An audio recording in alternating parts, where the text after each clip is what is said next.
There is a line of sea, pale and cool, stretching out toward the horizon. Early morning light rests softly on the water. The air is still. Clouds gather without movement. Gulls drift high above, silent, as if holding some distant watch. Ferry routes cross these waters every day, between Denmark, Norway, and Sweden. Long lines of ships moving steadily, engines humming, metal against salt air, a routine path. On some mornings, the sea feels endless. On others, very small. The horizon draws close like a folded screen of gray. There is no urgency here, just the slow rhythm of tide and current, the sound of distant waves moving toward unseen shores. In April of 1990, a ferry called Scandinavian Star traveled across these waters. It was not new. It had served other routes before, different ports, different owners, different crews, people boarded with bags and jackets, families, travelers, workers on their way back home, the ordinary quiet of a night at sea, cabins with small bunks, carpets worn from many steps, the soft vibration of engines moving through the hull. It was spring. Not yet warm, not fully cold, a time when daylight returned earlier each morning, the kind of season when the sky brightens gradually, without haste. The ship departed from Oslo. It was bound for Frederikshavn, a journey expected to last through the night. Passengers settled into cabins. Some sat in lounges. Others walked along corridors, finding their rooms. Voices were low. Televisions played softly in public areas. Footsteps echoed lightly on metal floors. Around the early hours of the morning, a fire began. It started on one deck. Then it spread. Slowly at first, then more rapidly. Flames moved through corridors. Smoke filled hallways. The wind outside was calm. But inside the ship, the movement of air carried heat and smoke through the passageways. Lights flickered. Some alarms sounded. Some did not. People woke with confusion, not all at once. Some moved through the dark, unsure of direction. Others stayed in their cabins, waiting for guidance. Steps, voices, doors opening. A slow unfolding, not clear, not orderly. The ship continued forward on its course, guided by its engines. The sea remained level, unaware. Eventually, the ship was brought to port. Emergency services arrived. Smoke still rose from the upper decks. The smell of burnt materials lingered in the air. The morning light was pale and cool, just as any other morning at sea.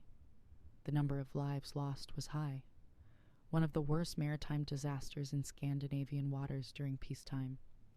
Families waited for news. Names were read carefully, some known, some not yet confirmed. In the days that followed, the ship was examined. People walked slowly through the interior, now quiet. Rooms that once held conversations and sleep stood blackened, still. Empty corridors where footsteps echoed differently now. The ship itself seemed suspended in time, motionless, a structure of steel and silence. There were objects left behind, shoes, suitcases, pieces of furniture, personal belongings, ordinary and familiar. Walls showed patterns where smoke had traveled. Dark shapes traced along ventilation routes. Fire doors, some closed, some open. Handrails marked by the passage of many hands. Investigators noted the places where the fire began. They traced pathways of heat. They studied the structure of the ship, the materials used. They looked at alarm systems, escape routes, training procedures, staffing patterns. These observations were recorded carefully, in reports, in diagrams, in photographs taken under calm, controlled light. There were no dramatic revelations, just slow accumulation of detail, a record of what could be known, piece by piece. Over time, questions were raised. Some asked how the fire started. Others asked how it spread so quickly. There were discussions about the maintenance of the ship, about the ownership, about staffing levels that night, about the state of security procedures. Some suggested the fire was accidental, possibly a discarded cigarette, a malfunctioning device, a small flame that grew unchecked. Others believed it might have been set intentionally, a deliberate act. They pointed to patterns in how the fire spread, the locations where it began, the timing. There were also questions about the ferry's ownership and insurance, about who stood to lose and who stood to gain. But these were questions, not conclusions. In the years that followed, inquiries were held, documents reviewed, testimonies collected.